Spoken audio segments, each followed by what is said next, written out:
mulai aja ya. Ini lanjutan dari yang kemarin.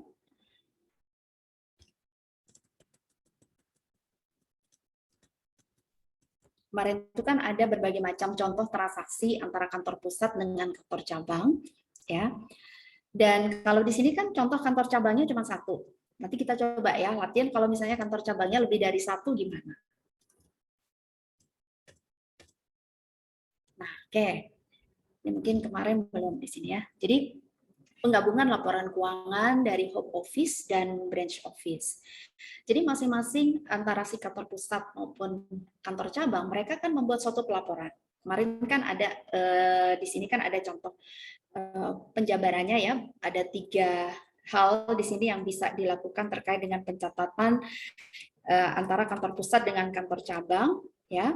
Jadi pembukuan bisa dilakukan di kantor pusat saja ya. Jadi agen di sini itu kantor cabang di sini itu hanya semacam kayak agen gitu. Jadi dia cuma membuat ada bukti-bukti transaksi tapi dia nggak membuat suatu pembukuan yang seperti akuntansinya itu dia nggak membuat ya.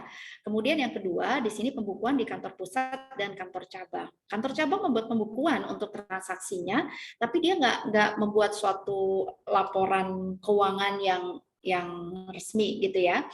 Nah, yang ketiga adalah pembukuannya di kantor cabang. Jadi akuntansinya itu dilakukan di kantor cabang ya, mulai dari jurnal, buku besar sampai dia menjadi laporan keuangan yang kemudian nanti dilaporkan di kantor pusat. Nah, contoh yang kita lakukan untuk di sini ya, pencatatan jurnalnya dan sebagainya itu dengan pembukuan pada kantor cabang di sini ya. Jadi makanya kan kita mengenal yang kemarin kita bahas yaitu jurnal di kantor pusat gimana, kantor cabang seperti apa ya. Oke. Nah, jadi kita lanjut ke sini ya. Jadi karena kantor cabang dia membuat suatu laporan keuangan ya, maka di akhir periode akan digabungkan laporan keuangan itu ke kantor pusat. Ya, jadi cabang mencatat semua transaksinya dalam jurnal, kemudian dirangkum di buku besar seperti biasa, suatu proses akuntansi, ya. Kemudian laporan keuangan disusun secara periodik, biasanya akhir bulan, kemudian dikirim ke kantor pusat. Kemudian kantor pusat menggabungkan laporan keuangannya ini tadi ya, si cabang dengan laporan keuangan pusat. Nah, berarti ini konsepnya sama seperti pada waktu kita mencatat membuat laporan konsolidasi ya. Cuman kalau konsolidasi itu kan kantor induk ya, bukan kantor pusat. Induk perusahaan dia memiliki investasi di anak perusahaan ya. Tapi kalau di sini kan mereka suatu entitas yang menjadi satu kesatuan ya, sehingga mereka nggak ada si kantor cabang di sini tidak ada seperti yang waktu itu ada income yang diakui dari kantor dari anak perusahaan ya oleh induk perusahaan. Nah, itu tidak seperti itu karena di sini kan mereka menggabungkan aja laba yang ada ya si kantor cabang dengan si kantor pusat ya. Paling nanti mungkin kita eliminasi terkait kalau memang ada suatu laba yang diambil oleh kantor pusat terkait transaksi kantor pusat kantor cabang. Jadi misalnya dia mengirim barang dagangan tapi mereka mengambil keuntungan. Nah, kalau seperti itu berarti konsepnya mirip seperti waktu kita membuat konsolidasi. Kalau untuk laba yang belum terrealisasi karena dia barangnya belum dijual kepada pihak eksternal ya, maka itu nanti juga harus kita eliminasi. Ya, jadi ini eliminasinya untuk akun-akun resiprokal ya. Kalau ini sih umum ya, akun resiprokal ya. Ada yang bisa nyebut nggak kemarin akun resiprokalnya apa tuh? Coba. Ada yang mau home office sama branch. Ada? Apa? Home office sama branch. Home office, branch office. Apalagi? Shipment Shipment to sama shipment from. to branch, shipment from home office. Oke. Terus? Udah ya? Oke, ya. Jadi shipment to, shipment from, ya. Kemudian ada tadi branch, kemudian akun home office ya. Itu akun-akun yang merupakan akun resiprokal yang harus dieliminasi ya. Nah, jurnal eliminasi ini sama persis seperti waktu kita membuat laporan konsolidasi ya. Jurnal eliminasi itu kan dibuat pada waktu kita membuat laporan gabungan ini aja ya. Kalau kemarin waktu kita membuat konsolidasi kan juga gitu ya, konsepnya kita membuat jurnal eliminasi itu hanya pada waktu kita membuat laporan konsolidasi ya. Dia tidak dibukukan di pembukuan masing-masing perusahaan ini ya. Jadi dalam jurnal eliminasi ini di kantor pusat maupun kantor cabang dia pelaporannya tersendiri ya. Tidak mengubah laporan keuangan baik pusat maupun cabang ya. Nah, contoh jurnal eliminasinya seperti ini ya. Ini contoh jurnal eliminasi. Ada branch income, ya, kreditnya branch. Oke. Kemudian ini shipment to branch, shipment from home office. Ini sih sebenarnya untuk mencatat laba yang dikirim dari anak perusahaan menjadi laba ke anak sih. Laba kantor cabang menjadi labanya si kantor pusat ya. Jadi ini laba kantor cabang yang dikirimkan menjadi diakui sebagai labanya kantor pusat. Kemudian, nah nanti ini apa kita mencatat ini yang tadi ya home office kemudian branch office ya. Nanti kita akan lihat deh ini seperti apa untuk eliminasinya ya. Cuman ini nanti mungkin penekanannya sebenarnya bukan kepada pembuatan laporan gabungan dan bagaimana eliminasinya ya, lebih kepada jurnal antara antara kantor pusat dengan kantor cabangnya ya. Itu yang lebih ditekankan di situ ya. Jadi seperti ini nih yang berikutnya home office dan branch relationship untuk yang masalah-masalah khusus ini pun juga hanya terkait antara jurnal si kantor pusat dengan kantor cabang ya. Termasuk nanti mungkin kalau ada jurnal adjustment penyesuaian itu antara kantor pusat dengan kantor cabangnya ya. Oke, kita lihat sekarang ya. Jadi di samping hubungan biasa antara kantor pusat dengan kantor cabang, terdapat hubungan lain yang menimbulkan masalah akuntansi khusus. Contoh misalnya transfer kas ya, transfer kas antar cabang. Jadi antara kantor pusat dengan kantor cabang, ini kan seringkali mereka pertama misalnya dia mentransfer barang dagangan, ya. Kemudian kan si kantor cabang berhasil untuk menjual. Mereka pun juga menagihkan penjualan itu langsung, sehingga uang yang masuk itu ke kantor cabang.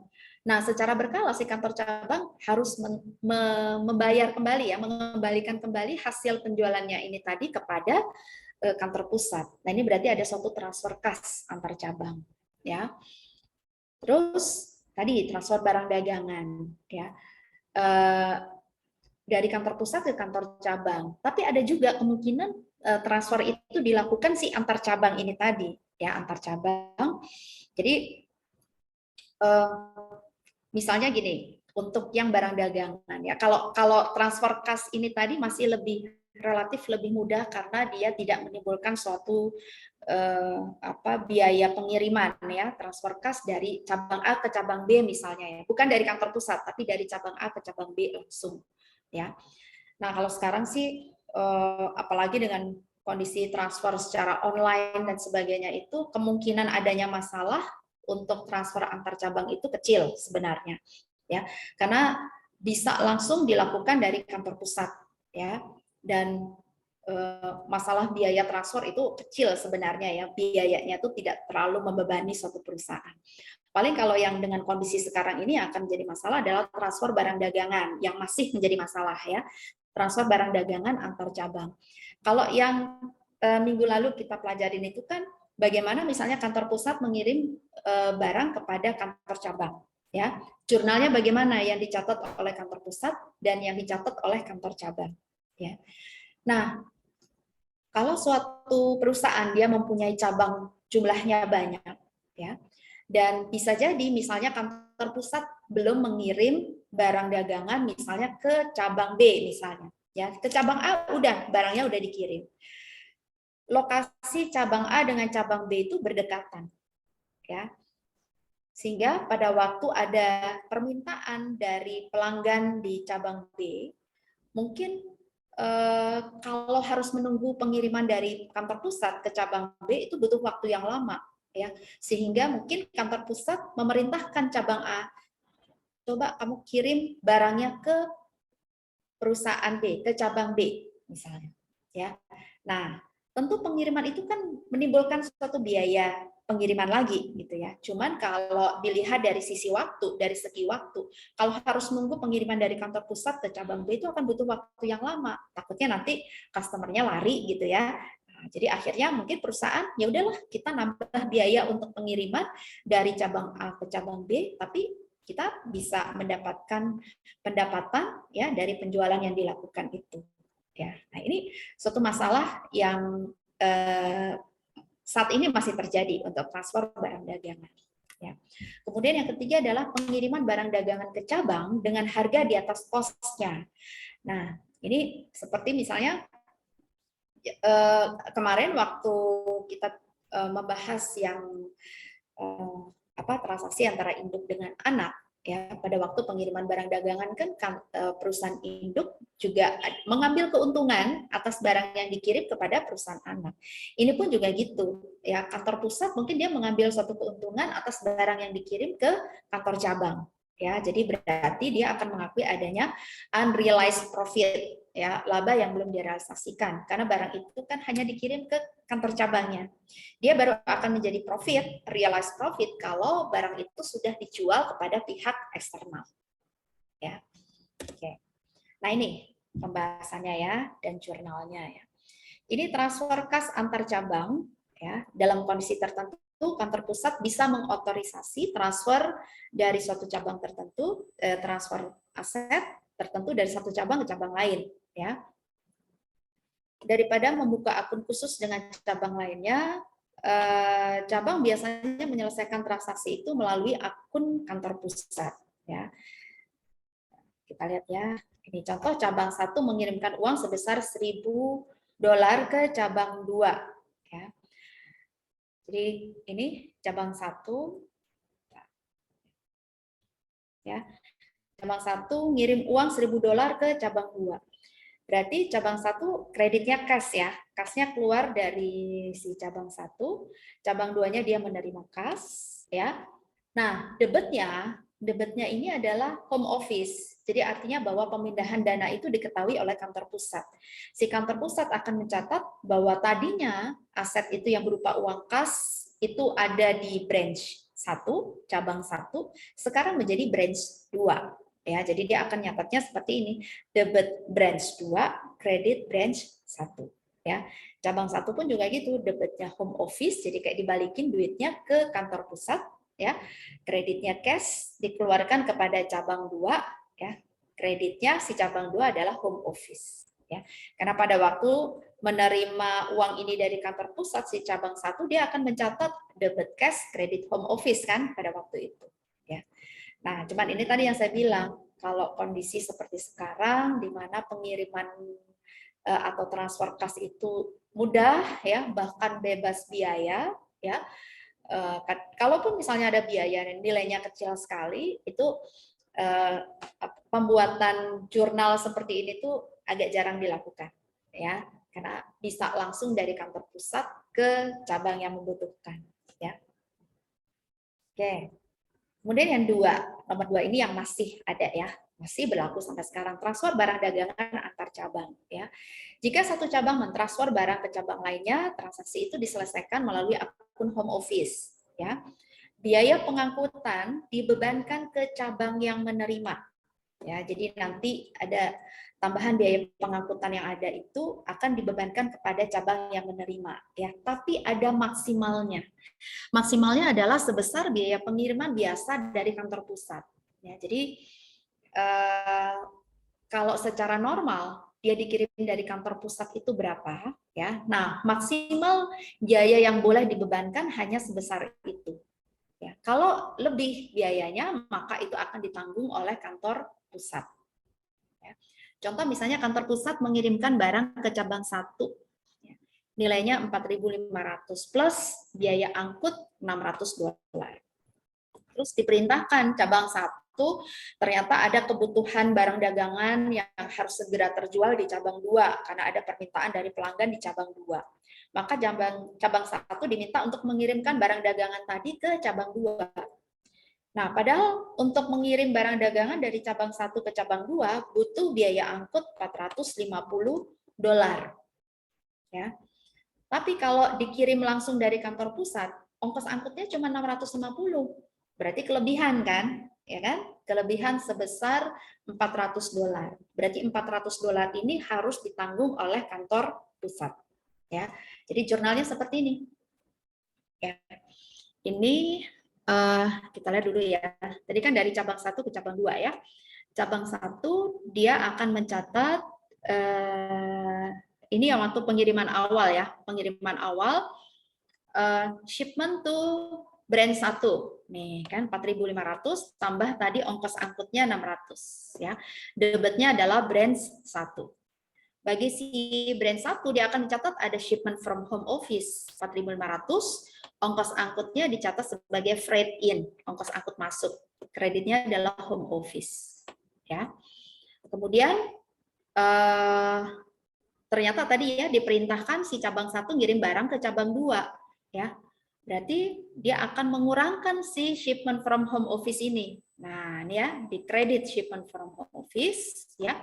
Freight in yang dia sudah kadung catat 600 ya dia harus kurangkan ya, dia harus keluarkan karena kan berarti barang dagangan plus biayanya bukan dia yang nanggung ya, walaupun tadinya dikirim ke cabang 1 ya, dia keluarkan di sini. Ya. Tambah biaya tadi untuk ngirimnya kan ke branch 2-nya, biaya pengirimannya 450 dan itu dikeluarkan oleh kantor cabang 1. Nih, 450. Dia akan mendebit home office sebesar total ini.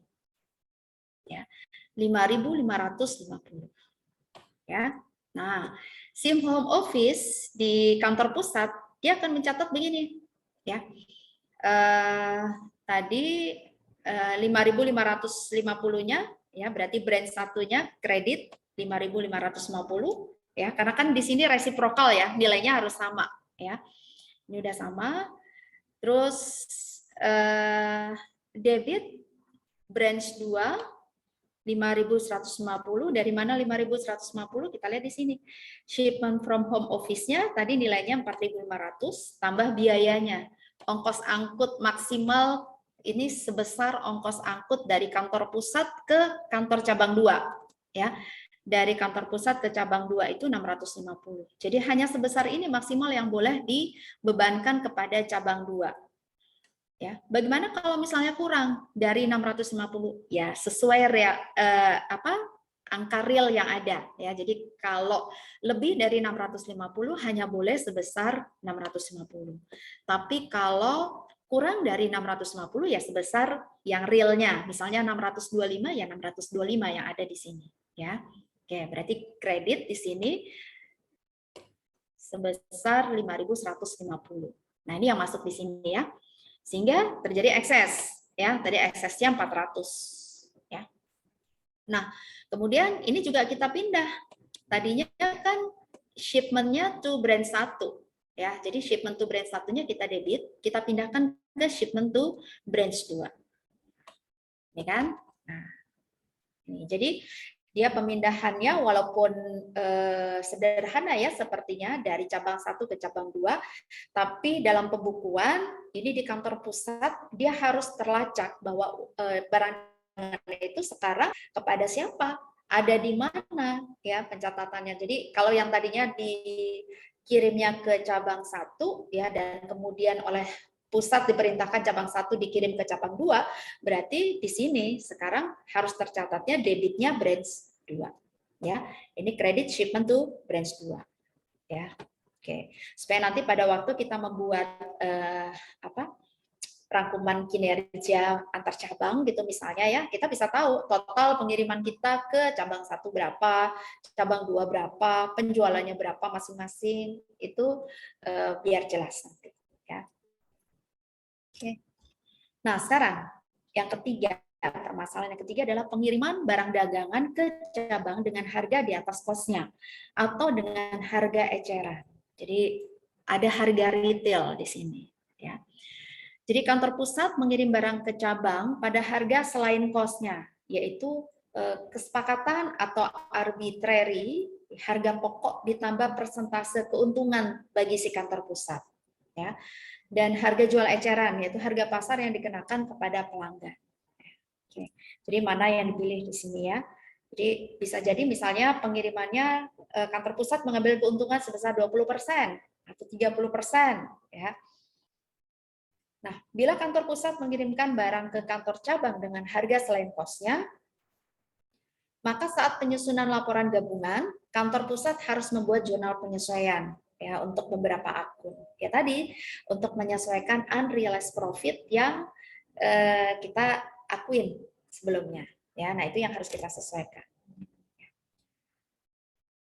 Nah, untuk pengiriman barang dagangan pada harga di atas kosnya, ya, billing atas pengiriman barang oleh kantor pusat mungkin menggunakan harga di atas kos. Ya.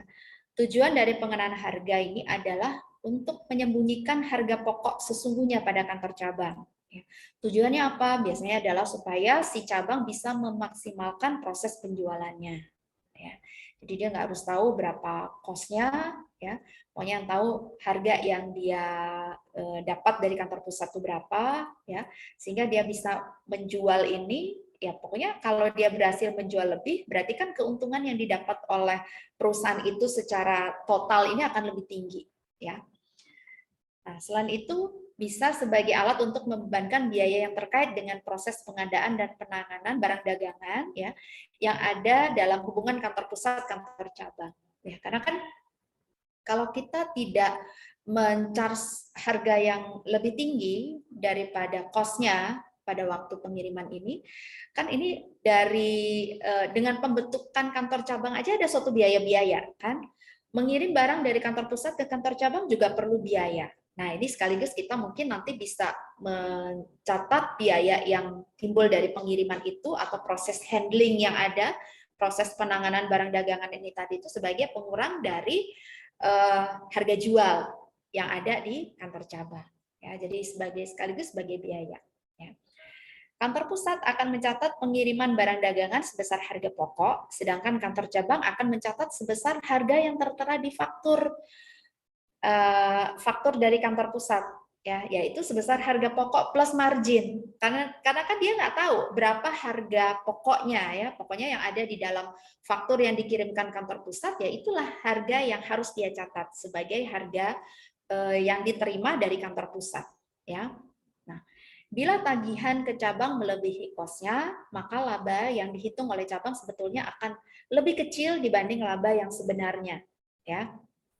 Jadi kan laba yang dihitung oleh cabang ini kan berarti dia penjualan dikurangi harga pokoknya si cabang, itu tentu sudah mengandung keuntungan lagi dari si kantor pusat kan. Jadi mungkin laba yang dihitung oleh cabang itu lebih kecil daripada nanti laba yang dihitung oleh si kantor pusat. Karena kantor pusat sudah menghitung adanya suatu laba dari pengiriman kantor pusat ke kantor cabang. Ya.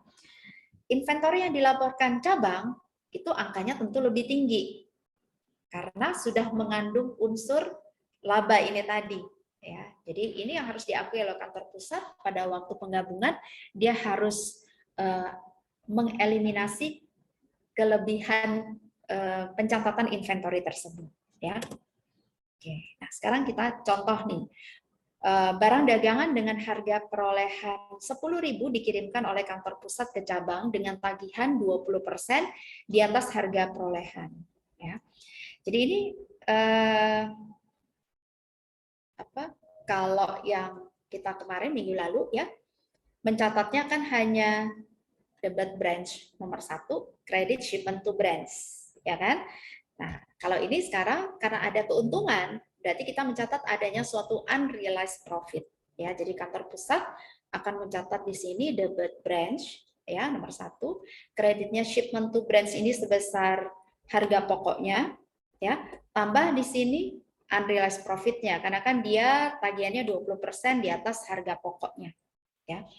Nah, si branch akan mencatat ya shipment from home office-nya itu sebesar 12.000 sesuai dengan fakturnya.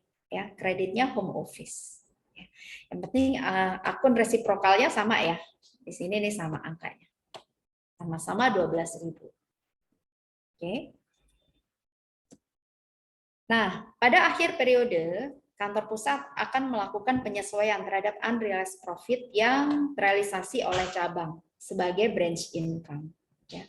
Contoh, pada akhir periode, si cabang melaporkan dia ada inventory sebesar 8.400 dan cost of goods sold-nya 3.600, ya. Berarti dari kantor pusat, inventory itu harusnya bukan 8.400, ya.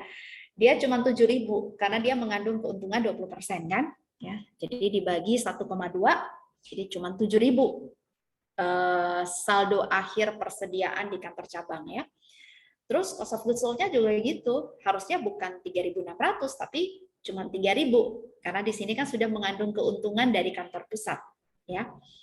Laba cabang juga gitu, berarti di sini harus naik laba cabangnya ya sebesar 600 ya. Barang yang terjual oleh cabang tadi dari pengiriman 12.000 ya, yang terjual 3.600. Berarti yang terjual adalah 30%-nya ya, 30% barang yang terjual. Sehingga laba yang terrealisir di sini adalah 30% dari 2.000 atau 600. Nah, ya kan? Jadi laba yang terrealisasi yang memang kita sudah akui realize itu karena kan memang dia sudah terjual kepada pihak eksternal. Yang sudah terjual di sini kan 3.600 ya, atau 30% dari barang dagangan yang dikirim, berarti laba yang terrealisasi adalah 30% dari total laba 2.000. 2.000 itu tadi kan barang yang dikirim 10.000 ya, 20% di atasnya kan 2.000 ya. Jadi yang terrealisir hanya 600. Ya, sehingga kita akan mencatat di sini di kantor pusat debit unrealized profit ya, kreditnya ke branch income. Jadi labanya si cabang yang dilaporkan kepada induk ya, ditambahin oleh si induk bahwa total labanya itu nambah 600 ya. Oke. Nah, kadangkala kantor cabang itu diberikan wewenang untuk membeli barang dagangan dari pihak eksternal ya. Jadi persediaannya memang ada persediaan yang dibeli dari pihak eksternal. Nah, kalau seperti itu harus dibedakan ya. Bila inventory kantor cabang terdiri dari barang yang dikirim dari kantor pusat dan dibeli dari pihak luar, nah ini dikatakan ini ya, maka inventory tersebut harus dibedakan sehingga kantor pusat dapat menentukan unrealized profit si inventory cabang yang dibeli dari kantor pusat. Jadi untuk pengakuan unrealized profit-nya seperti ini hanya untuk barang dagangan yang dibeli dari kantor pusat atau yang dikirim dari kantor pusat.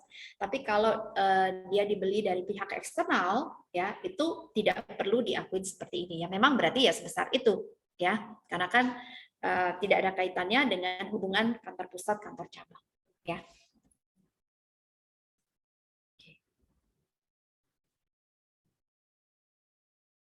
Oke, ini kantor pusat dapat mengirim barang ke cabang dengan harga eceran. Oh, ini sekarang yang kedua. Pengiriman barang dagangan pada harga jual eceran. Harga jual eceran itu berarti ya sudah sesuai dengan harga yang kita jual kepada konsumen, ya. Kalau yang ini harga di atas kosnya, ini cabang masih diberikan kebebasan untuk menjual di atas harga yang dikirim ini. Jadi misalnya ini ya, dia dikirim harga 12.000 ini ya, barang dagangannya, dia menjual di atas ini silakan ya. Nah, jadi ada keuntungan lebih yang diperoleh oleh si cabang. Kalau ini memang dikirimnya itu sudah sesuai dengan harga ecerannya, harga retail yang akan dijual kepada konsumen ya. Jadi kantor pusat dapat mengirim barang ke cabang dengan harga eceran, ya, bukan saja untuk menyembunyikan laba dari pegawai cabang, melainkan juga untuk mengontrol barang yang ditangani kantor cabang secara lebih efektif. Ya. bila kantor pusat menerima informasi tentang penjualan cabang, maka secara otomatis mendapatkan catatan tentang barang yang ada di cabang. Ya, jadi maksudnya tuh gini,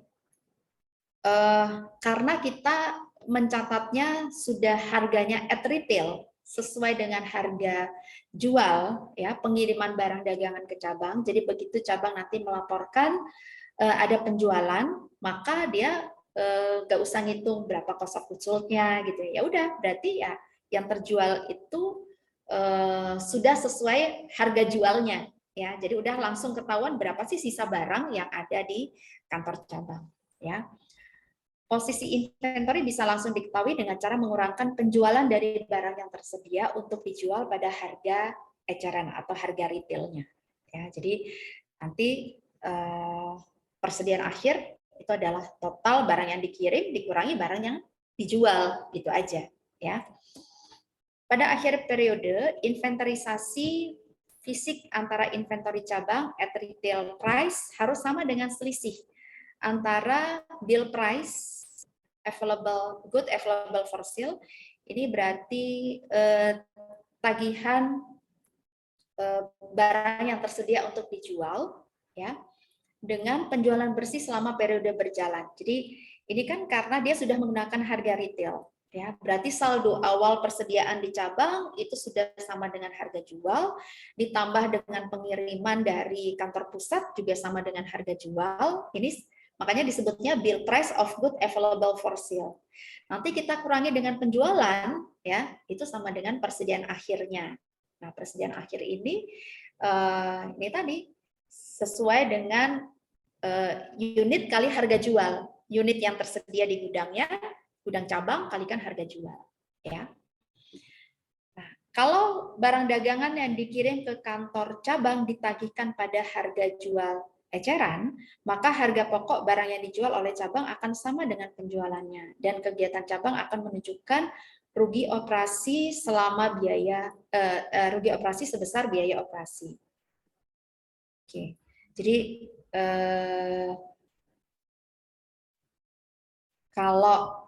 karena kan gini ya,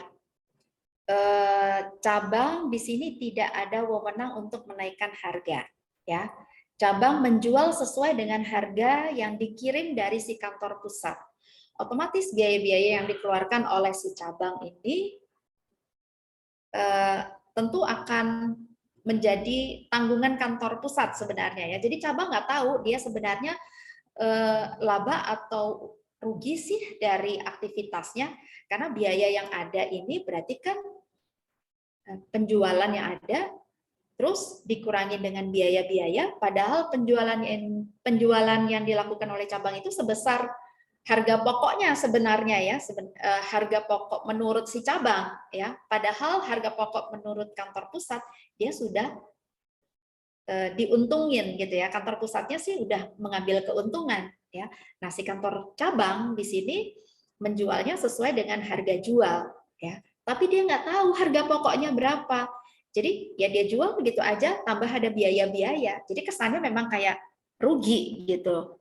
Dia nggak tahu ini sebenarnya laba atau rugi. Jadi dia mencatatnya sebagai biaya operasi aja, ya, operating cost. Ya.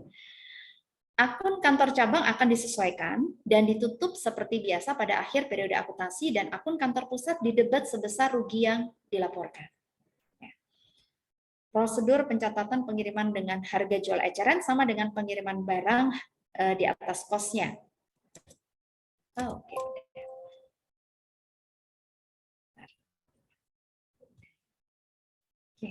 Jadi ini penjelasannya, misalnya untuk terkait jurnalnya sama seperti ini, ya. Jadi dia mengirimnya, karena kan di sini juga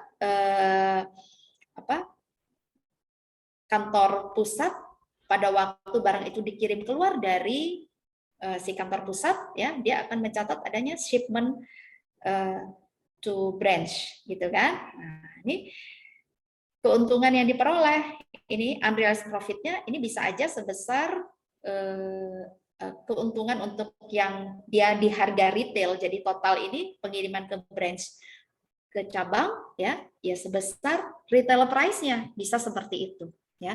Jadi pencatatannya sama persis seperti ini. Oke. Nah, ada pertanyaankah sampai di sini? Maaf Ibu, izin memastikan. Ya, gimana Nafian? Untuk yang slide ini ya Bu, yang pengiriman barang dagangan pada harga di atas kos, ini kan untuk cabang dan kantor pusat itu dia ada mengakui unrealized profit dan Ya. dilakukan penyesuaiannya itu di akhir tahun. Berarti nanti kalau misalnya ada barang yang belum laku terjual, itu kalau misalnya kemarin di intercompany transaction itu kan dilakukan penyesuaiannya itu di eliminasi. Eliminasi. Iya, sama seperti itu. Jadi pada waktu penggabungan, yang ini ya berarti, nah ini, kalau ini kan penggabungan laporan keuangan, kalau melihat jurnalnya seperti ini nggak ada eliminasi untuk yang pengakuan profit, ya kan? Nah, jadi berarti di sini bukan hanya sekedar tadi shipment to branch, shipment from home office, termasuk unrealized profit-nya kita harus eliminasi. Ya, makanya ini tadi yang ini kan, nah ini yang pengakuan keuntungannya tadi yang sudah terjual tadi ya, ini kan kita masukkan menambah labanya si cabang ya. Kemudian untuk yang belum terjual ya, karena kan dia berarti sudah mengambil keuntungan ya. Di sininya yang ada unrealized profit berarti yang belum terrealisasi kita harus eliminasi. Berarti kira-kira eliminasinya gimana? Debitnya apa, kreditnya apa? Ke retire earning bukan ya Bu? Nah, bukan. Oh bukan. Ini aja. Berarti kan ini kan kita mengakui unrealized profit tadinya nih.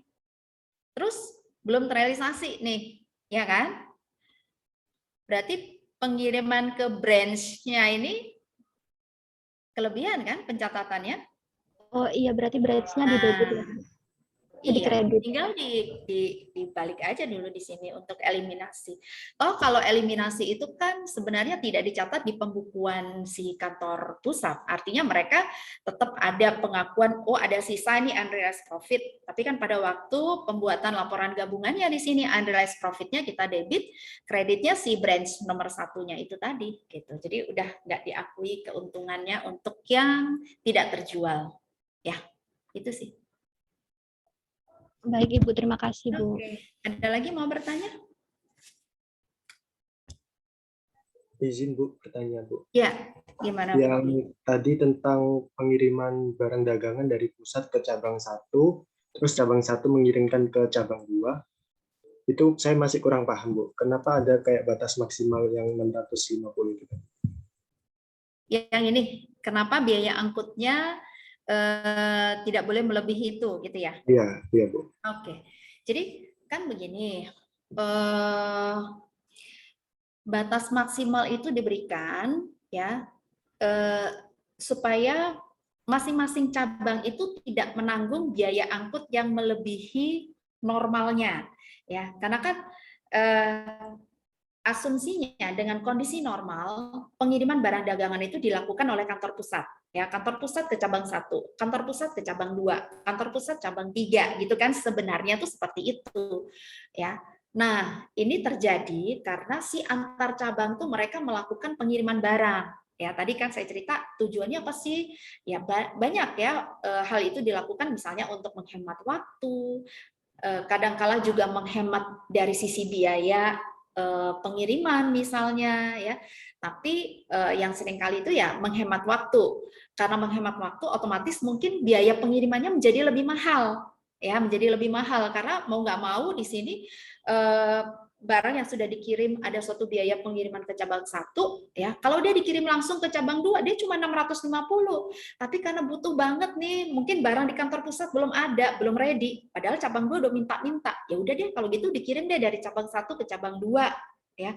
Otomatis ada biaya tambahan. Nah, cabang 2 nggak mau kan dibebani suatu biaya melebihi biaya yang kalau barang itu dikirim dari kantor pusat dia cuma 650 ya. Sedangkan dari kantor pusat ke cabang 1 tadi 600, tambah lagi cabang 1 ke cabang 2 450. Berarti kan harusnya biayanya 600 tambah 450 dia 1050. Kan cabang 2 nggak mau. Kalau saya nanggung 1050 berarti harga jualnya dia lebih mahal, ya kan? Nah, akhirnya biaya itu ditanggunglah oleh kantor pusat. Ya, kantor pusat lah yang menanggung biaya tersebut. Makanya di sini si kantor cabang 2 hanya dibebankan biaya angkut sesuai harga maksimal biaya pengiriman dari kantor pusat. Ya. Nah, terus kelebihan biaya itu akan dicatat di kantor pusat tadi sebagai excess freight. Ya. Nah, bagaimana kalau misalnya pengiriman dari kantor si cabang lain ini ternyata lebih murah ya dari biaya maksimal dari kantor pusat, ya tadi kantor pusatnya misalnya 650. Ternyata kalau dikirim dari kantor pusat ke cabang 1, kemudian cabang 1 ke cabang 2, itu cuma 625. Nah, kita bebankan sesuai dengan real pengeluarannya. Ya, misalnya 625 ya 625, nggak boleh maksimal 650. Ya. Itu sih. Paham nggak kira-kira, Bu? Paham, Bu. Terima kasih, Bu, penjelasannya, Bu. Jadi seperti itu ya. Ada lagi yang mau bertanya di sini? Izin tanya, Bu. Gimana, Dinda?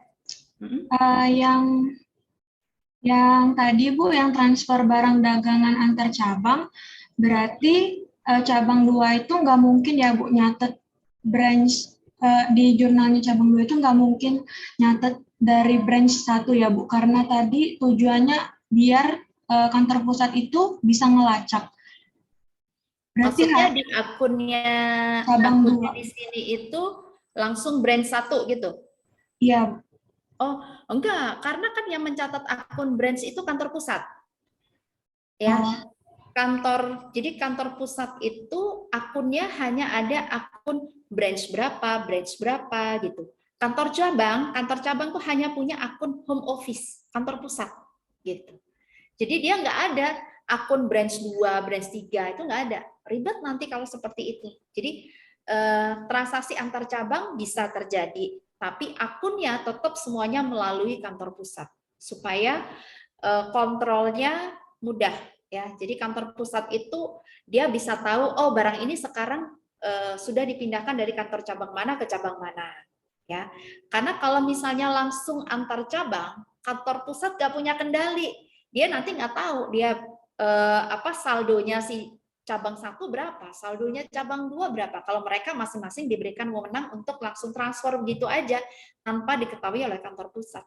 Ya, kalau ini kan cabang 1 kayak ngasih dulu nih ke kantor pusat, kemudian kantor pusat yang akan mentransfer ke kantor cabang. Padahal sebenarnya secara fisik barangnya dari cabang 1 langsung ke cabang 2. Gitu. Jadi nggak ada akun branch. Ya, perhatiin aja di sini, semua cabang kan nggak ada akun branch. Semua akunnya home office. Ya, branch itu hanya dicatat di kantor pusat. Ya. Sama shipment to branch. Ya, kalau yang di cabang shipment from home office. Jadi jangan kebalik nanti ya. Ya, baik, Bu. Berarti secara fisik dia langsung ya, Bu? Secara fisiknya langsung. Fisiknya barangnya langsung dikirim ke cabang 2. Artinya dia nggak dikirim balik ke kantor pusat. Tapi di sini pencatatannya yang melalui kantor pusat. Ya tadi tujuannya supaya kantor pusat tahu mutasinya ini sekarang kemana, dari siapa ke siapa gitu. Ya, jadi kontrolnya tuh tetap di kantor pusat. Ya. Baik, terima kasih, Bu. Oke. Ada lagi yang mau bertanya?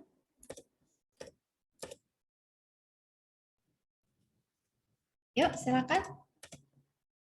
Belum ada? Kita coba ya, latihan ya. Saya kirim dulu ke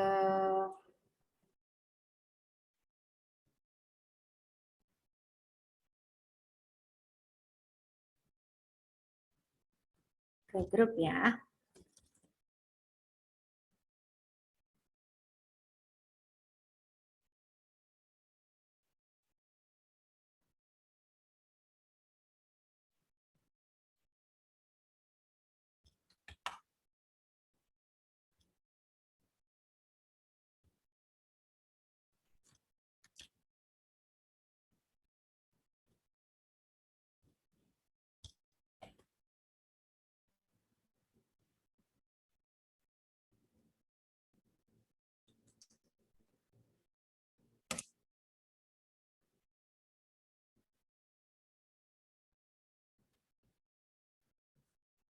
Oke, saya sudah kirimkan, ini ada satu soal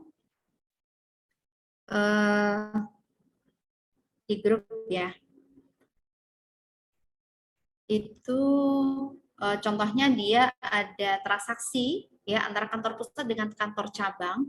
Kantor cabangnya bukan cuma satu, tapi di situ langsung ada 3 ya. Coba sebentar. Nah, ini nanti kita coba kerjakan.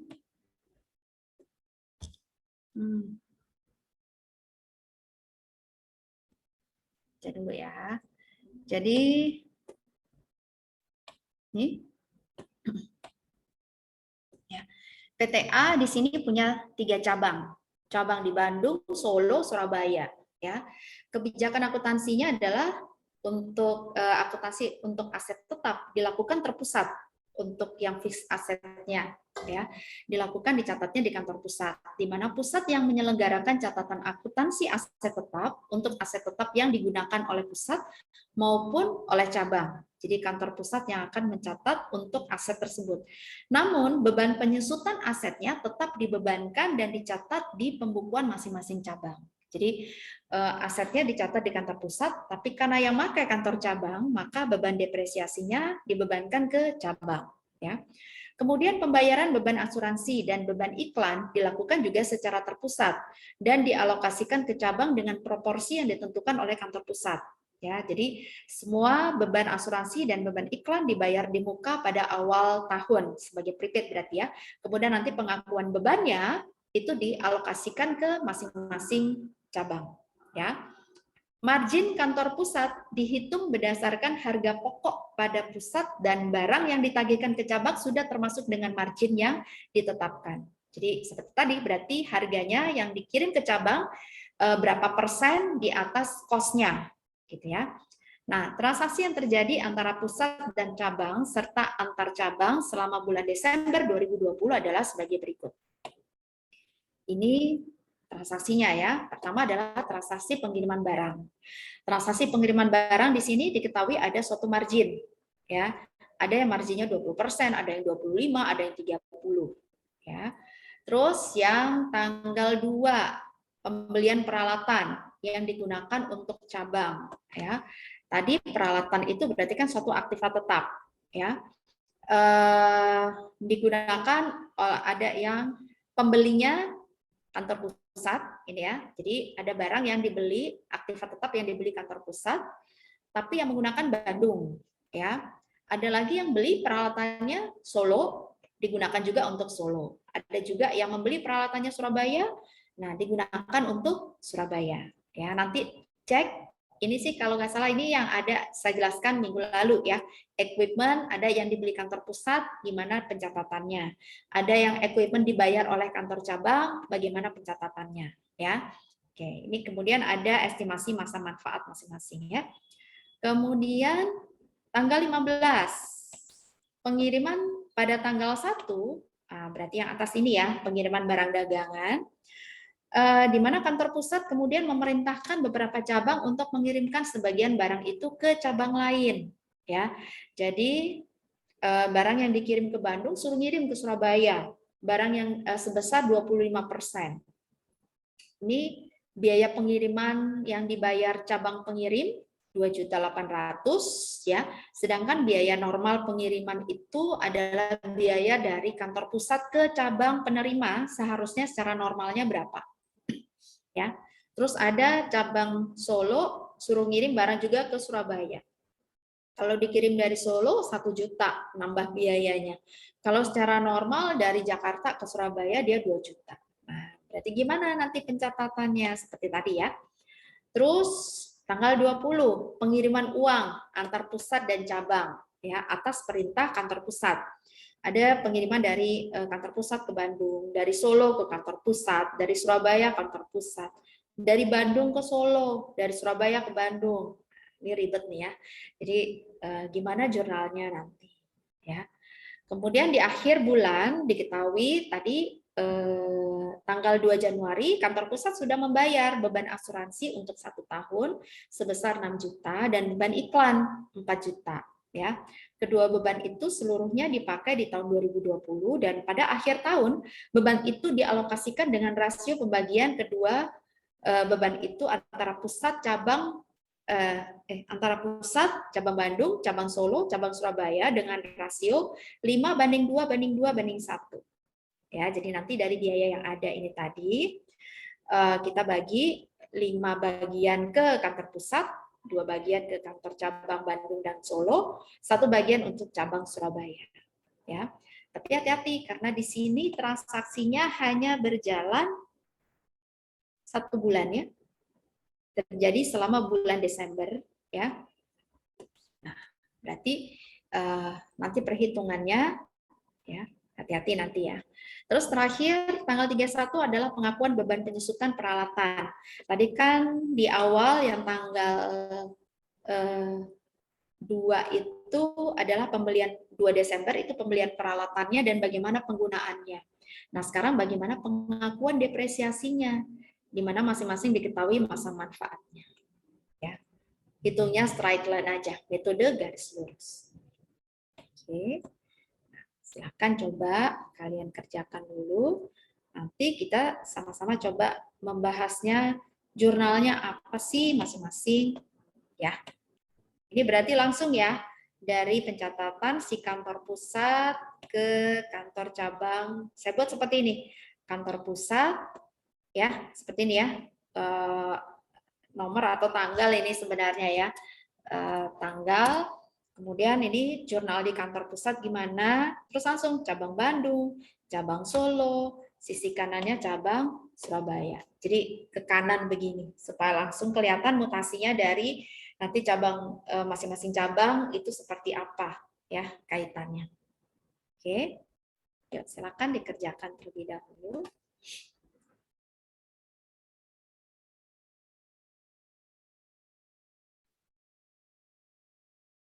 Yogi bisa di pause dulu mungkin recordnya.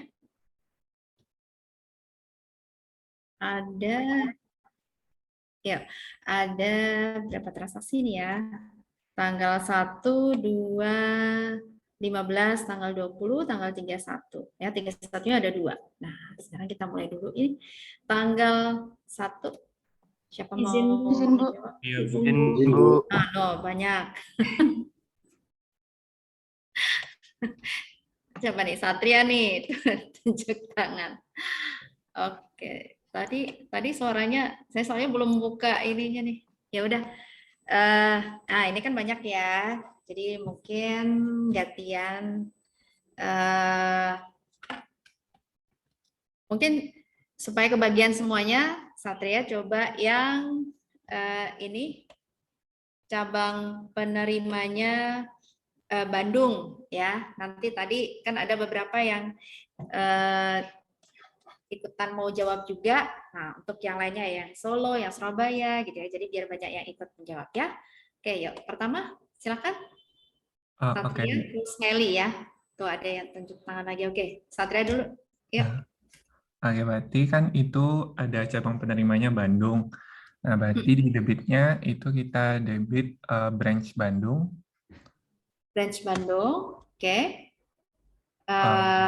Di kantor di pusat. mana? Di kantor pusat? Iya, di kantor pusat dulu. Oke, kantor pusat, branch Bandung, oke.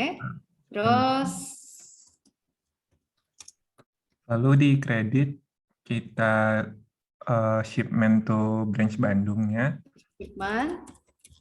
To branch Bandung.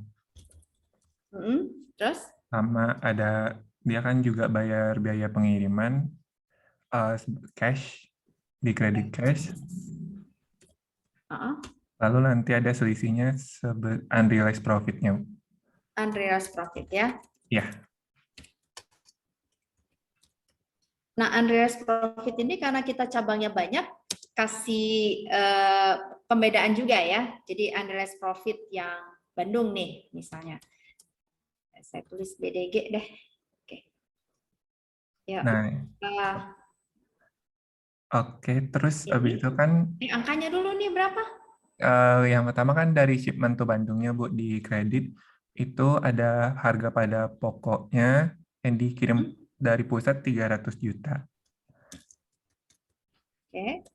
Nah, Terus? lalu dia bayar biaya pengiriman sebesar 2 juta rupiah. 2 juta. Oke. Ya. Nah, lalu Kemudian kantor pusatnya tuh ngambil margin 20%. Berarti 20% dikali 300 juta itu 60 juta. kalikan 20% ya. Iya. Nah, Oke. di branch Bandung sebesar 362 juta. 362 ya, kita cek. Ya. Oke. Terus? Nah, lalu kita di di cabang Bandung, pencatatannya itu ada di debit shipment from home office sama flag in-nya.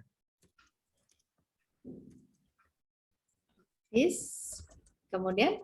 Dan flag in juga di debit. Flag in. Terus? Di kredit home office. Home office. Nah, untuk shipment Singkat HO aja deh. Panjang banget. Oke. Berapa angkanya? untuk shipment from HO itu 360 juta.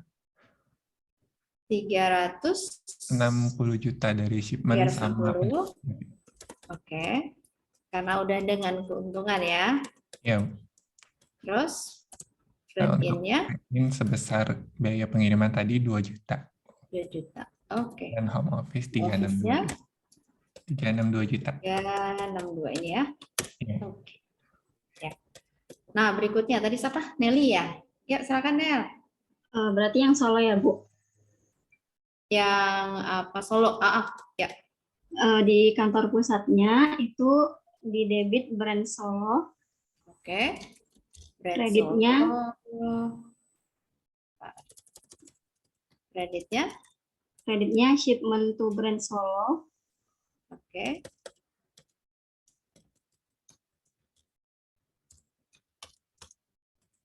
Terus? Kemudian unrealized profit Solo. Unrealized profit. Ikutin aja ya. Iya, Bu. Ongkos angkutnya dulu, berarti? Cash-nya berarti. Cash-nya dulu. Kemudian unrealized profit Solo. Unrealized profit. Angkanya nih sekarang. Yang shipment to brand Solo itu 200 juta, Bu. 200 juta. Oke. Kemudian cash-nya 3 juta. 3 juta. Unrealized profit-nya 50 juta. Itu 25% dari 25% ya. Kali 200 juta. Oke, kalikan 25 ya. Oke. Brand Solonya 253 juta. Oke, sekarang di yang Solonya Debitnya shipment from home office di Solonya, Bu. oke, sini shipment from home office. Kemudian freight in. Oke, freight in. Kemudian kreditnya home office. Home office. Oke, angkanya berarti yang shipment from home office 250 juta. Itu yang 200 juta ditambah 50 juta.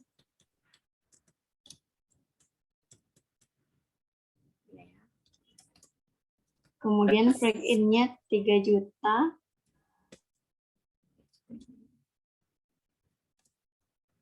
Kemudian home office-nya 253 juta. oke. Susah kan? Ya. Sekarang yang cabang Surabaya siapa nih? Banyak semuanya pada nggak? Oke, kita lihat dulu tadi siapa nih? Mulai dari atas nih ada Christina. Yuk Christina deh. Habis Christina ada Bobby, ada Husnul, ada Kelvin,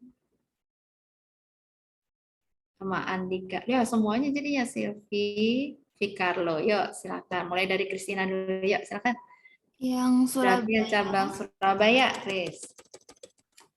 untuk di pusatnya sama ada brand Surabaya. Kemudian di kredit ada shipment to Surabaya. Surabaya. Kemudian ada cash.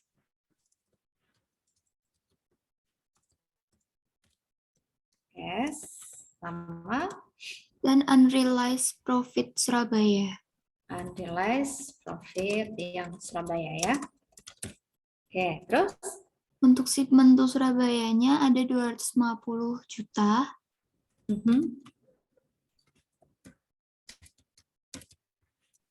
Oke. Dan cashnya ada Terus? 4 juta. Itu dari 30% dikali 250 juta.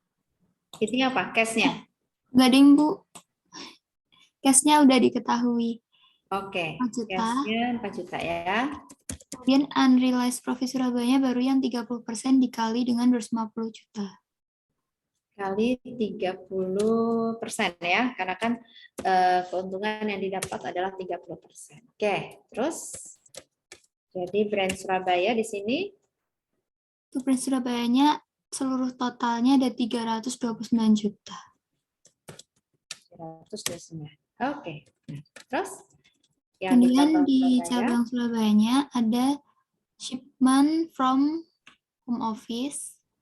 Kemudian?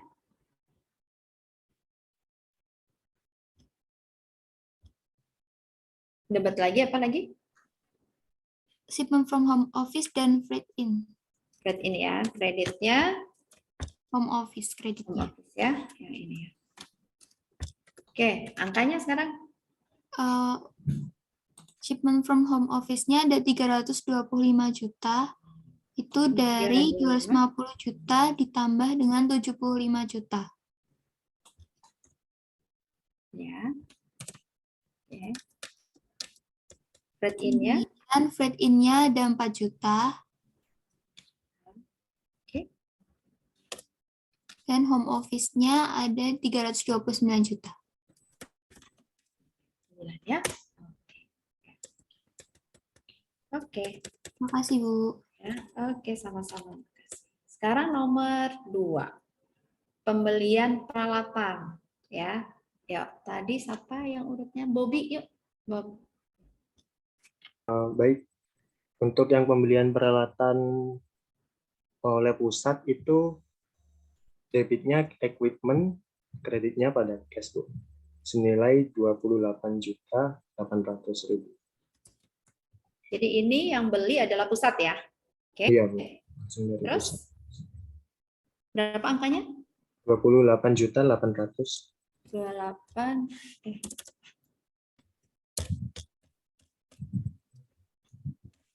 Ada cash-nya sama? Sama, ya. Terus ada lagi jurnal lain? Sudah, Ibu. Kalau untuk yang pusat sudah itu. Oke, karena di sini dibeli oleh kantor pusat ya, sedangkan cabang di sini hanya menggunakan ya, kan ini karena yang membeli adalah kantor pusat, maka dan tadi di awal sudah diinfo ya bahwa dibukukan di kantor pusat ya, jadi kantor cabang di sini hanya menggunakan. Mereka tidak ada jurnal. Enggak ada, Bu. Langsung Nggak ada. dari Jurnalnya nanti hanya terkait dengan apa? dengan Untuk menunjukkan bahwa dia juga ikut menggunakan, berarti apa? Jurnalnya terkait apa nanti? Jurnalnya terkait apanya? penyusutan, ya. Penyusutannya, ya. Jadi selain penyusutan nggak ada, ya. Jadi jurnalnya hanya terkait dengan penyusutannya. Yuk, sekarang berikutnya Husnul ya. Yuk, berikutnya. Untuk jurnalnya itu di pusat ada equipment pada brand Solo. Oke, equipment. Ya, kreditnya? Brand Solo. Brand Solo, ya. Karena kan yang membeli peralatan itu adalah Solo ya. Oke. Ini berapa nih angkanya? 3 juta, Bu. 3 juta. 33, Bu. 33 ya, oke. Saya nggak pakai Bu Marta kecil banget. Oke. Terus ada lagi? Ada Bu di cabang Solo. Cabang Solo. Oke. Ya. Buat akunnya home office pada cash, Bu. Home office pada cash kan. Jadi di sini dia akan mencatatnya ya, karena dia mengeluarkan uang ya. Nah, ya dia akan catat home office, kreditnya cash ya. Kenapa home office? Karena alasannya apa tadi, Husnul? Karena yang mencatat tadi pusat, Bu, di pencatatan. Yang mencatat. Oke, yang mencatat di sini tetap pusat ya. Jadi cabang di sini nggak mencatat equipment-nya ada di sana ya, di dalam laporan keuangannya dia nggak ada. Cuma nanti di dalam laporan keuangan itu dia akan muncul home office ya, home office totalnya berapa ya. Termasuk di dalam home office itu adalah segala aset yang diperoleh dari kantor pusat seperti inventory dan sebagainya ya. Oke. Dan ada lagi nggak catatannya nanti cabang Solo? Terkait sama depresiasi, Bu. Sama ya, seperti tadi ya, terkait depresiasi. Itu karena dia ikut menggunakan. Kemudian berikutnya siapa? Kelvin? Terima kasih, Bu. Ya, makasih ya. Kelvin, silakan. Kelvin. Untuk jurnal kantor pusatnya tuh berarti equipment pada brand Surabaya, Bu. Equipment pada brand Surabaya. Senilai 30 juta. Oke. Ini Surabaya. Angkanya 30 ya.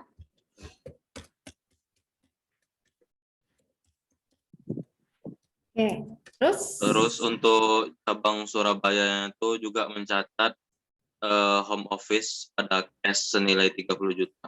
Oke, yang dicatat di sini adalah home office, kreditnya cash sebesar 30 juta.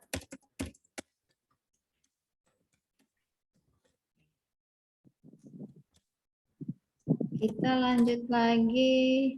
Siapa nih? Andika? Andika Ahmad, yuk. Ya, Bu. Untuk kantor pusatnya, di debitnya itu pertama shipment. Yang tanggal berikutnya nih, sebentar, apa nih? Oh, pengiriman barang ya? Ya, Bu. Pengiriman barang antar cabang. Ini tanggal 15. Ya. Oke. Berarti di kantor pusat? Shipment to branch Bandung pada shipment to branch Surabaya. Shipment to? Bandung pada shipment to Surabaya. Kreditnya shipment to Surabaya, Bu. Oke. Sebesar 25% dari 300 juta harga pokok pada Bandung. Gimana? Sebesar 25% dari 300 juta. 300 juta itu yang harga pokok pada Bandung. Oh, yang waktu awal ya? Iya, Bu. Waktu yang Bandung kan dia ini ya, 300 juta di sini ya. Oke. Ini yang dikirim berapa nih? 25% ya? Iya, Bu. Benar.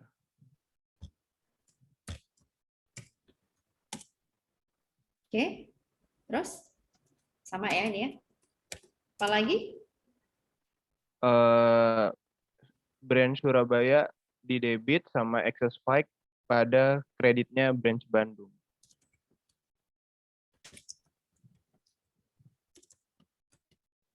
Ada excess.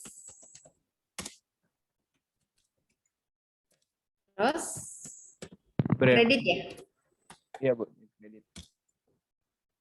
Branch Bandung. Oke.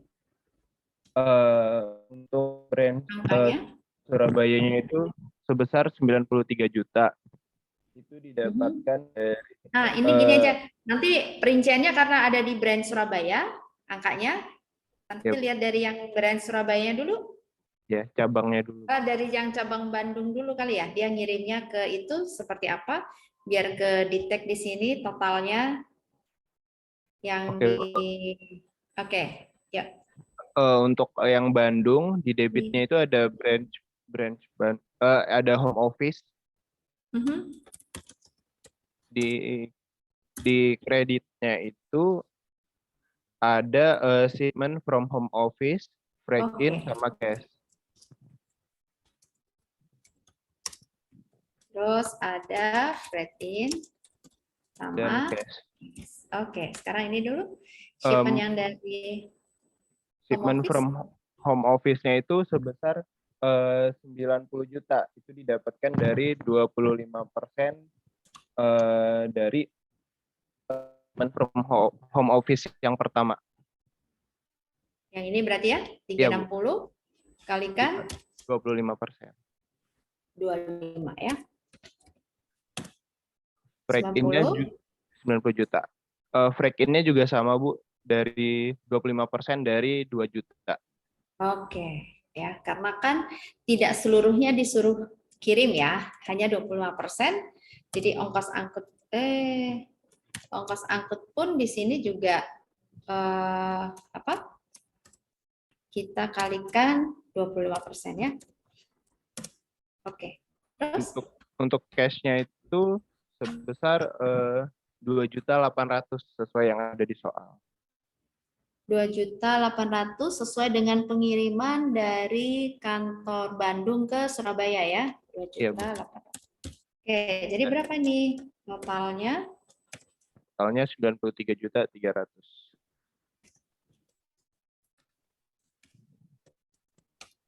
Oke. Nah, sekarang berarti kan kelihatan di sini ya. Iya, Bu. Yang 93.300 yang Branch Bandung. branch Bandung sini ya. Oke, ini ambil dari yang home office. Oke. Terus branch Surabaya nih, kelihatan gimana nih pencatatannya? Branch Surabaya. Yang ini? Di debitnya itu ada shipment from home office, break-in, terus? Dan break-in, Bu. Break-in? Kalau untuk di kreditnya ada home office. Home office, oke. Nah, shipment from home office-nya berapa? 90 juta, Bu. Sama. 90, sesuai dengan pengiriman ini ya? Iya, Bu. Oke. Break-in-nya? Break-in-nya sebesar 3 juta. Karena sebesar 3 juta, Bu. Karena itu normalnya 3 juta. Yang ini ya, oke, 3 juta ya, karena kan total pengiriman normal 3 juta ya. Jadi ini sudah melebihi angka total pengiriman normal ya, sehingga kita ambil angka maksimal di sini 3 juta. Oke. Terus jadi home office 93 ini ya. Jadi brand Surabayanya 93 juta, Bu. Oke. Nah, jadi ini tuh diambilkan dari sini.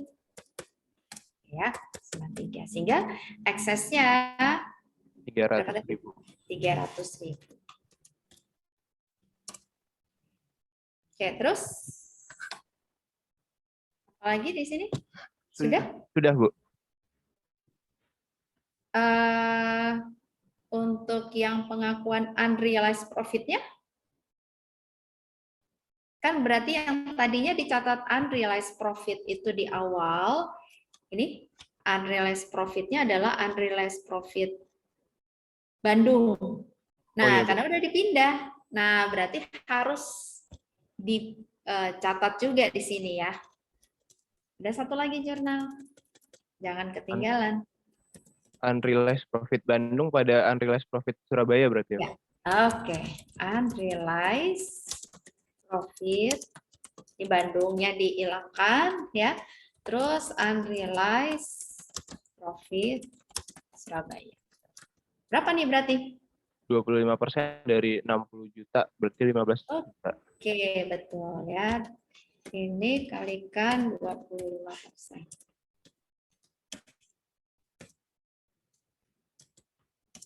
Oke. Ya, ini yang tahu kantor pusat aja, karena kan memang yang mengetahui bahwa profitnya berapa ya kantor pusat ya. Oke. Yuk, makasih tadi. Lanjut ya. Siapa berarti Silvi nih kalau di saya kelihatannya. Sil. Ya, Bu.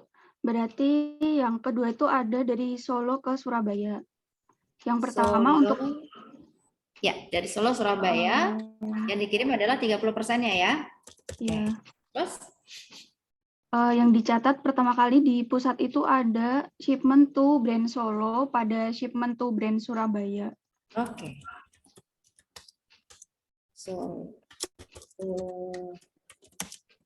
Solo kreditnya adalah shipment to Surabaya ya. Oke.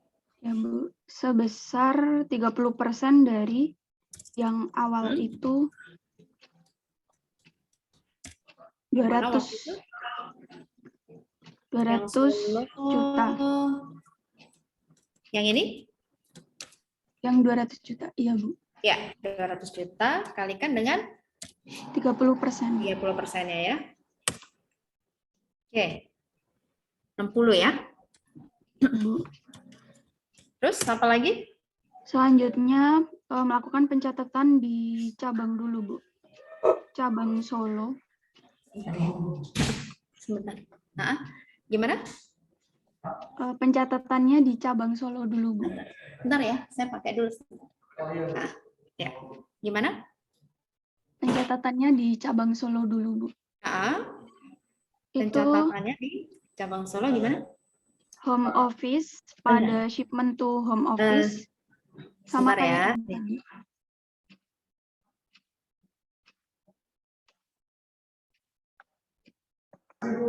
Oke. Sebentar. Tadi ada ini dulu. Lanjut gimana tadi? Ya ini shipment to Solo, kemudian branch apa tadi? Ini Bu, nyatetnya di cabangnya dulu Bu, biar kelihatan. Oke, cabangnya dulu. Ya.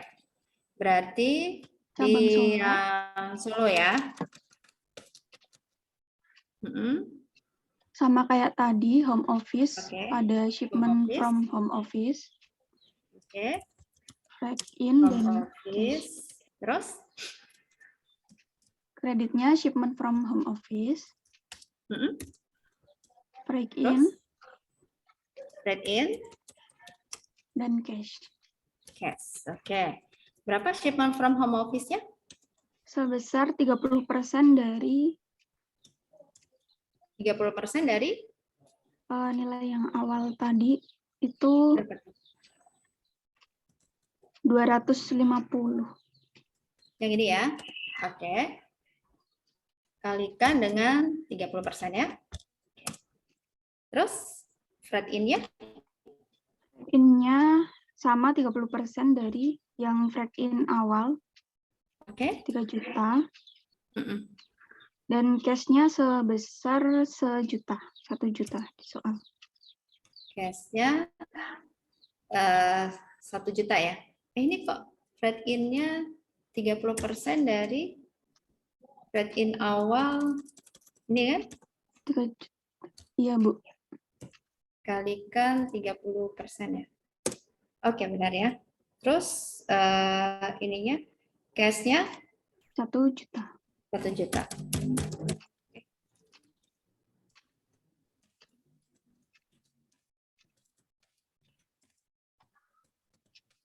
Oke, terus? Terus pencatatan di cabang Surabaya. Itu shipment from home office. Oke.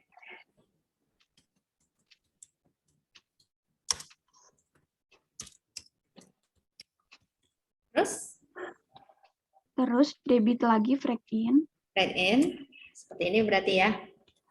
Ya, Bu. Dan home office. Home office. Hanya?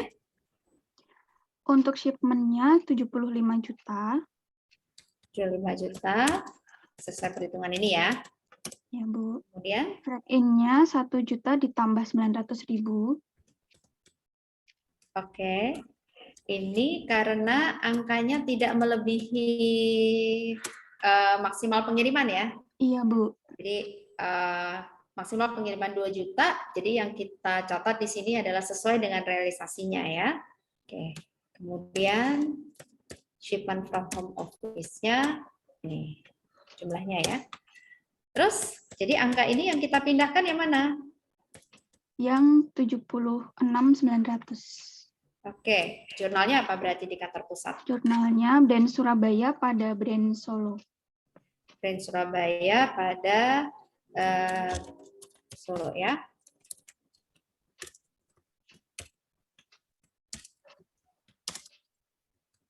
Oke. Makanya ini ya.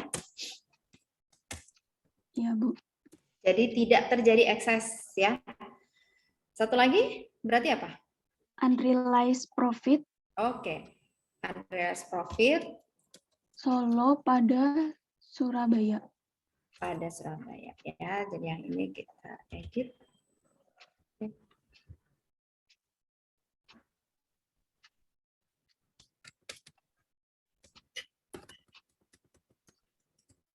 Berapa angkanya?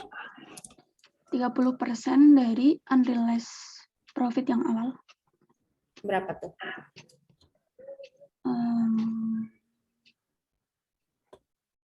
Dari unrealized profit Solo atau Surabaya? Dari yang Solo, Bu. Solo ya. Berarti ini ya. 50 juta. 50 juta kalikan 30%. Oke. Ya. Terima kasih, Bu.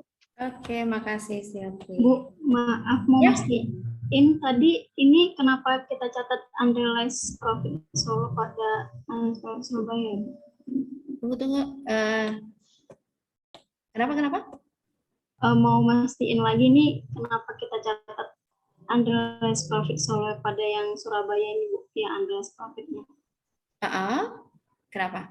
Itu kenapa ya, Bu? Kita catat seperti itu. Karena kan tadinya kita mencatat pengakuan untuk unrealized profit untuk pengiriman barang ke suatu cabang, kemudian kita pindahin. Nah, berarti kan jangan sampai untuk cabang itu kita mengakui bahwa ada unrealized profit di cabang tersebut, padahal kan barangnya udah dipindah ke cabang lain. Gitu ya, Nel ya? Ini seperti ini nih, yang awal ini kan pada waktu di atas. Nih, kan kita mengakui dari pengiriman ke Bandung itu ada unrealized profit 60 juta. Padahal kan sebagian dari barang itu kemudian kita pindahkan ke Surabaya. Berarti kan profitnya si Bandung itu harusnya nggak segitu alokasinya nanti. Ya, makanya kita pindahkan ke Surabaya. Ya. Oke, jadi sekaligus di sini kita akuin. Mungkin kalau yang contoh yang ada itu kan kebetulan tidak ada, belum ada keuntungan ya.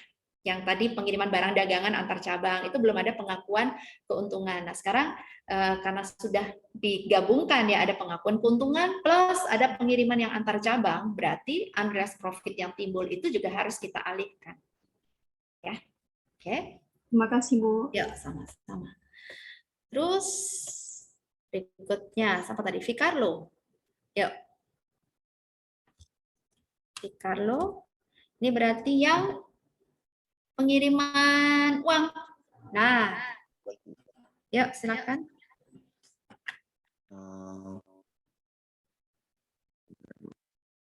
Saya pakai 2 device ya, Bu. Apa? Saya izin pakai 2 device, Bu. Karena satu kalau laptop tidak ada bisa suaranya, Bu. Ya. Terima kasih, Bu. Nah, jadi yang di transaksi yang 20 Desember ya, Bu. Tapi pertama tuh kalau mungkin yang satu dikecilin kali ya. Oh ya, Bu. Oke, Bu. Sudah, Bu. Padahal sudah off satunya.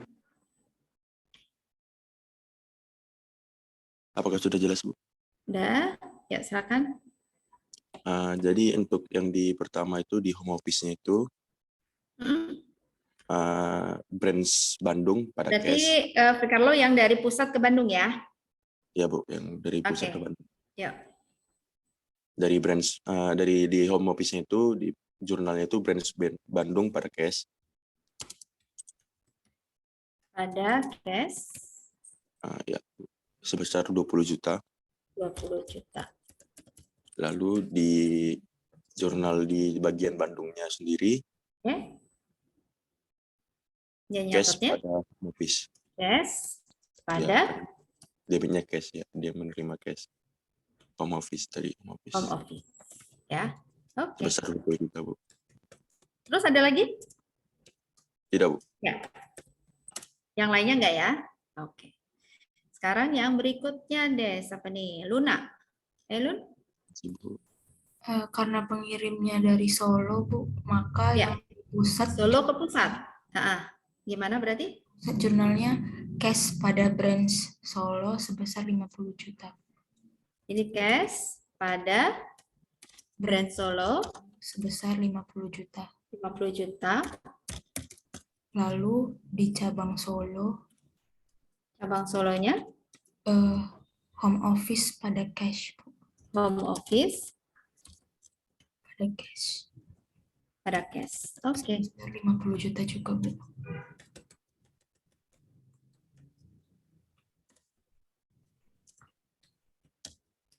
Ya. Oke, terus itu aja. Berikutnya, ya udah ya. Aribia, silakan. Ya, Bu. Dari Surabaya ke pusat, berarti Surabaya ke pusat. Oke, berapa nih? Di pusat jurnalnya cash pada brand Surabaya sebesar 10 juta. Dari sebentar Surabaya ke pusat 10 juta ya. Oke, di pusatnya? Cash pada brand Surabaya. Cash pada brand Surabaya Sebesar 10 juta rupiah. 10. Terus di brand Surabayanya, jurnalnya home office pada cash sebesar 10 juta. Cash 10 juta. Oke.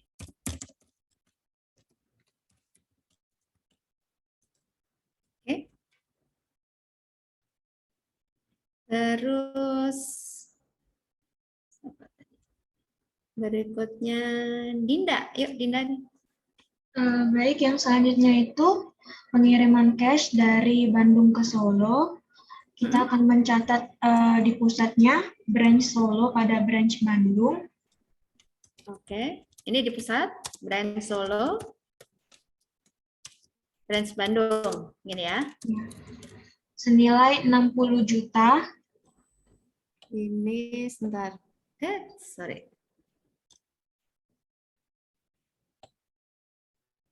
$60 dari Bandung ke Solo, oke. 60. Selanjutnya mencatat di branch Bandung, karena dia yang mengirim maka jurnalnya home office pada cash. Credit cash. Senilai 60 juta. 60. Selanjutnya di branch Solo, cash pada home office. Senilai 60 juta. Oke. Ya. Makasih, Bu. Ya, makasih ya. Berikutnya siapa nih? Abdul Basir. Baik, Bu. Untuk selanjutnya pengiriman dari Surabaya ke Bandung. Oke, Surabaya Bandung. Berarti di pusatnya itu branch Bandung pada branch Surabaya. Branch Bandung. Kreditnya branch Surabaya. Sejumlah 40 juta. 40. Kemudian di cabang Bandung, karena dia menerima cash, maka menerima uang, maka cash pada home office sejumlah 40 juta. Kemudian di cabang Surabaya, karena dia mengirim uang, maka jurnalnya home office pada cash sejumlah 40 juta. Oke. Terima kasih, Bu. 40 juta ya. Terima kasih. Ya, berikutnya yang tanggal berapa? 31 ya? Tanggal 31 itu kalau kita lihat di sini, ini ya, pembebanan asuransi. Nah, ini siapa nih? Noviana, yuk. Noviana? Iya, Bu. Untuk yang tanggal 31 ini pembebanan asuransi. Untuk Nanti Noviana asuransi, Rizky yang advertising berarti ya? Ya. Yang untuk yang asuransi itu yang di Langsung ke yang pusatnya ya, Bu. Pusatnya berarti? Dia mencatat insurance expense. Sebesar. Expense-nya di pusat? Iya, Bu. Expense-nya ditanggung di cabang nih. Ini kan dibilang di sini beban itu ditanggungnya di cabang sesuai dengan proporsi 5:2 banding berapa gitu kan? Ada tuh. Untuk yang rasio perbandingannya itu yang pertama di pusat dulu atau enggak ya, Bu? Iya, di pusat itu kita tidak mencatat expense, expense-nya di cabang. Oh, Berarti langsung branch Bandung, iya benar. Branch Bandung, branch Solo, branch Surabaya. Solo, branch Surabaya. Terus pada prepaid insurance ya, Bu. Untuk pusat? Nah, advertising. Apa dulu? Insurance ya? Insurance expense. Ini untuk si kantor pusat. Nah, ya. Karena kan dia ada bagian kantor pusat ya. Kantor pusat boleh mengakui expense untuk yang dicatat di kantor pusat ya. Baru kreditnya apa? Tadi? Pada private insurance, Bu. Iya, yang disebut ya, private insurance. Oke. Berarti berapa ini? Untuk yang branch Bandungnya itu karena rasionya itu dia 2, berarti 2/10 dikali ini ya, Bu, dikali 6 juta. Oke, kalikan 6 juta. 6 jutanya berarti kita buat dulu nih di sini ya. 6 juta. Oke. Solo sama ya? Iya, Bu. 2/10.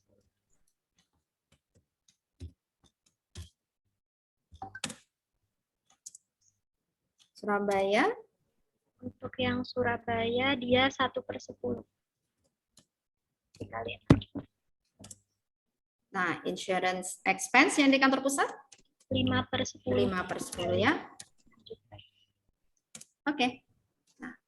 Nah, sekarang tinggal yang di masing-masing cabang. Nyatetnya berarti debitnya adalah insurance expense ya. Iya, insurance expense ya. Kreditnya? Home office. Oke. Kreditnya home office ya. Ini berarti kalau Bandung ya sesuai dengan ini masing-masing ya.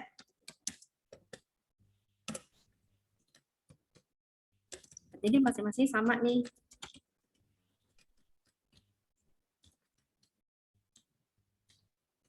Tinggal angkanya sesuai dengan yang sudah kita hitung tadi ya. Di Solo.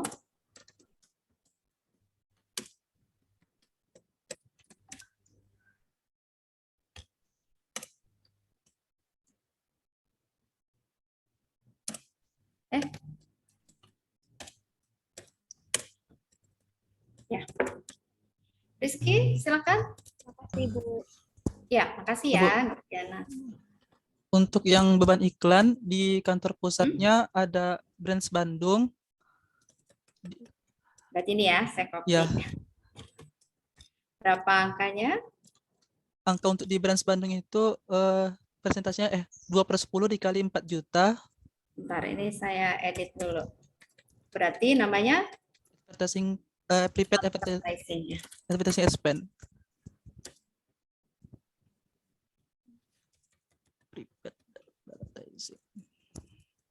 Oke. Berapa angkanya? Untuk di branch Bandung 2/10 dikali 4 juta. Prepaidnya 4 juta, Bu, ya. Oke.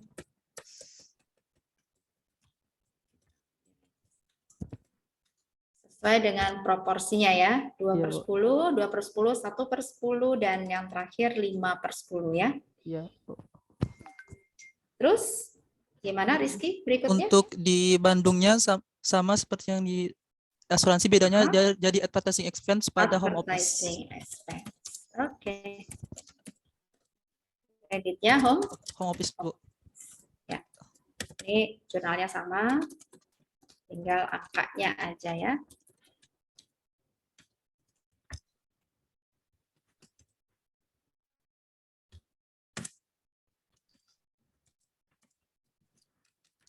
Oke. Terakhir yang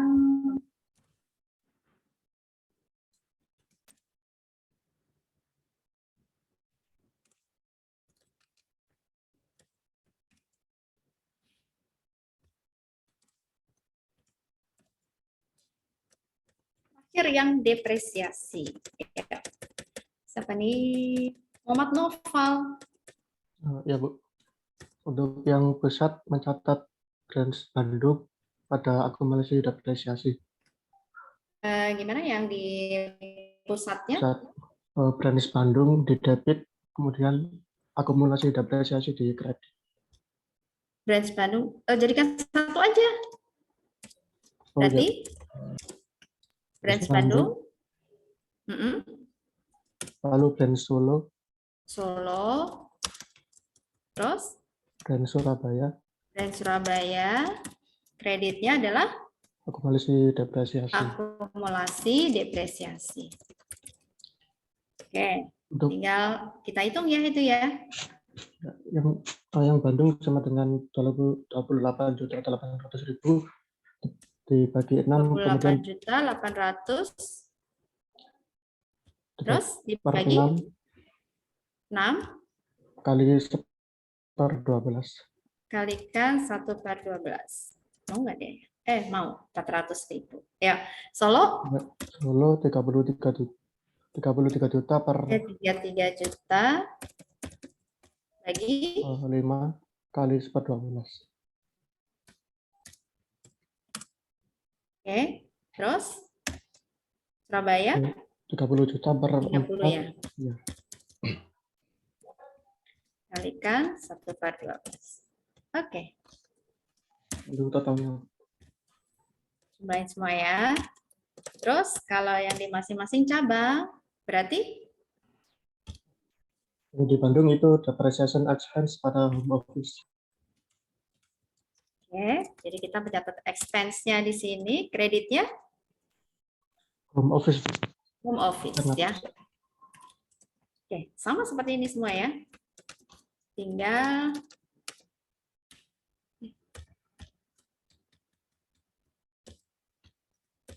angkanya ya. Oke. Ini yang Bandung.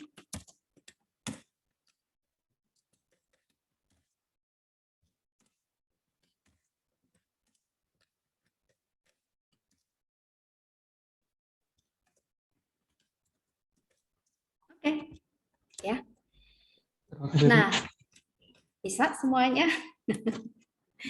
Memang kalau jurnalnya saya rasa nggak terlalu ribet ya, cuman mungkin banyak aja transaksinya ya, karena kan di sini melibatkan ada 3 cabang ya. Oke, nah untuk kalian latihan lagi di rumah ya, ini ada satu soal lagi, nanti file ini akan saya kirim di grup ya.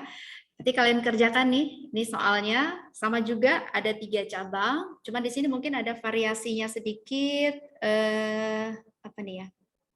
Ada untuk buat jurnal penutup. Nah, jurnal penutup ya, sama mungkin jurnal penyesuaian. Jurnal penyesuaian ini terkait dengan nanti yang penutupnya itu di akhir periode untuk menyesuaikan mungkin yang pengakuan untuk laba yang tidak terrealisasi tadi, gitu. Ya. Oke. Ada pertanyaan mengenai tugas ini atau hari ini? Sebelum diakhiri. Izin bertanya, Bu. Ya, silakan.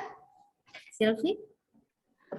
Kalau tadi kan yang Ibu jelasin, ini kan Bu, pencatatan yang dilakukan oleh cabang itu tuh berarti hanya dilakukan oleh cabang, terus dikasih ke pusat gitu kan Bu. Nah, terus kalau kayak gitu tuh nanti ada kayak perbedaan pencatatan kayak kurang akurat gitu nggak, bukan? Soalnya kan yang dari pusat dikirim ke cabang, terus dari cabang ke cabang lain itu kan tadi ada yang diambil profitnya gitu kan, Bu? Gini, kantor cabang sampai membuat laporan keuangan. Tadi kan dibilang gitu kan? cabang sampai dia membuat laporan keuangan. Jadi yang disampaikan ke pusat itu adalah laporan keuangannya. Jadi nanti di dalam jurnal itu ada pengakuan untuk labanya. Gitu. Oh, tapi yang pusat nggak mencatat gitu, Bu. Berarti nanti besar COGS-nya beda dong, Bu? Nggak? Iya.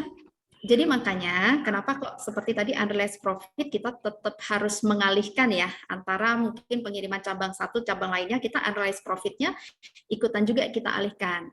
Kan tadi di sini waktu yang saya jelaskan untuk yang di PowerPoint ya, di sini ada nih yang COGS-nya juga berubah juga gitu loh. Mana ya?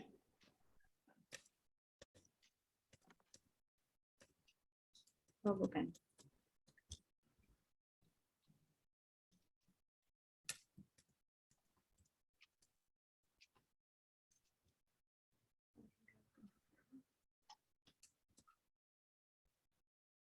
Nah, ini.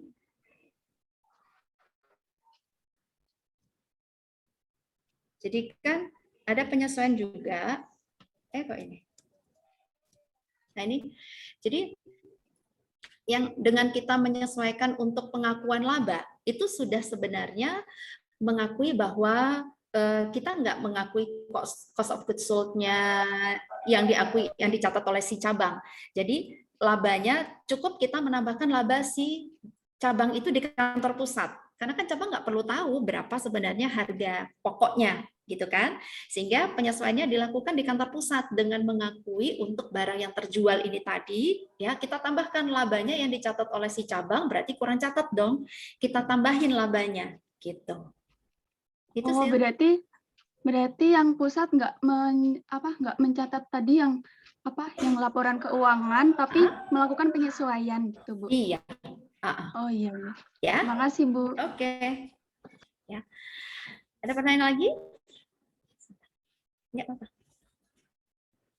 Oke. Kalau nggak ada saya akhirin dulu ya. Kita foto screenshot dulu sebentar ya. Coba dinyalakan dulu semuanya. Oke, 1, 2, 3. Oke, ya. Nanti saya kirim di grup WhatsApp ya untuk yang tugasnya tadi ya. Kalau ada pertanyaan, masih ada pertanyaan, silahkan nanti ditanyakan, mau japri boleh, tanya di grup silahkan ya. Saya akhirin dulu pertemuan hari ini, kita ketemu lagi minggu depan ya.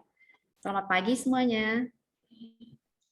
Terima kasih, Bu. Terima kasih, Bu. Ya. Terima kasih, Bu. Ya. Terima kasih, Bu.